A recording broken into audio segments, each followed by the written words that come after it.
Happy Diwali সবাইকে। একটা ছোট্ট করে কুইক ভিডিও করছি তোমাদেরকে আরআরবিপিও ইন্টারভিউ সম্বন্ধে কিছু বলার জন্য। অনেকে বলছিল তোমরা যে কেমন কি কোয়েশ্চেন করতে পারে, কি হয় ইন্টারভিউ হলের, কেমন সিচুয়েশন থাকে, সব কিছু মিলিয়ে একটা ভিডিও আমি একটা ছোটো করে শেয়ার করছি।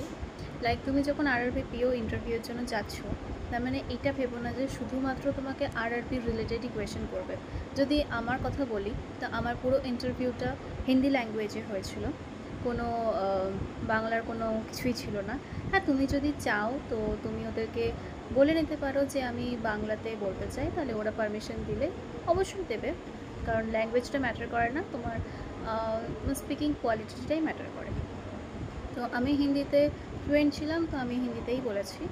তো ওখানে আমাকে বেশিরভাগ কোয়েশ্চেন আরবিআই সম্বন্ধে করেছিল, like RBI headquarter, governor related question, কোথাকার, সব কিছু, মানে যত কটা কোয়েশ্চেন করেছিল আরবিআই সম্বন্ধে।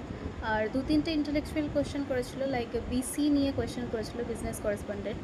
তো সেই সব কিছু মানে একটা রিয়েল সিচুয়েশন একটা তোমাকে দিয়ে দেবে, সেটাকে হ্যান্ডেল করার জন্য, যেরকম লাইক ইউপিএসসিতে হয়। তো আমার ক্ষেত্রে এটা হয়েছিল, বাকিদের ক্ষেত্রে আরও ইজি জিনিস হয়েছে, কিছু কিছু ক্ষেত্রে আবার অনেক রকম একটু ঘুরিয়ে পেঁচিয়ে কোয়েশ্চেন করেছে। তো এরকম অনেক রকম এক্সপিরিয়েন্স হয়েছে।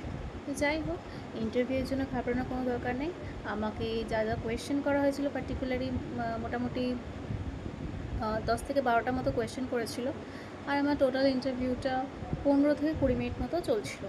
তো কী করে অ্যাপিয়ার করেছিলাম ওনাদের সামনে, কী করে তাদেরকে গ্রিট করেছিলাম, মর্নিংয়ে হলে কি বলতে হবে, আফটারনুনে হলে কি বলতে হবে, সমস্ত কিছু আমি নেক্সট পার্টে অবশ্যই তোমাদেরকে জানাবো। আর আরও যদি কিছু তোমাদের কোয়েশ্চেন থাকে তো